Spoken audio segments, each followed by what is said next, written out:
Paano daw kausapin ang babaeng nagtatampo? Simple.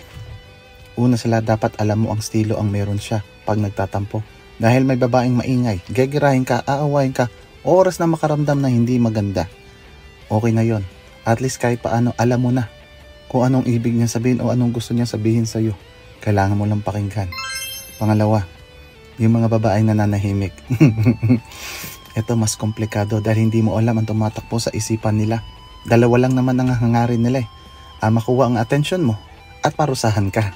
Dahil talagang pahihirapan ka. Hindi magsasalita pero ipaparamdam sa'yo na siya ay nagtatampo. Depende sa sanib kung gaano katagal bibigay. Kailangan mo lang magpakumbaba. Romansahin mo yung damdamin niya para mabasag mo yung mood niya, para mo mapasalita yan. At pag nagsalita na, kailangan mong pakinggan at intindihin, patapusin mo. Oras na nakatapos na siya magsalita, dito mo siya babanatan. Ito ang gagawin mo. Uulitin mo yung eksaktong sinabi niya sa'yo para mapakita at maparamdam mo sa kanya na naiintindihan mo.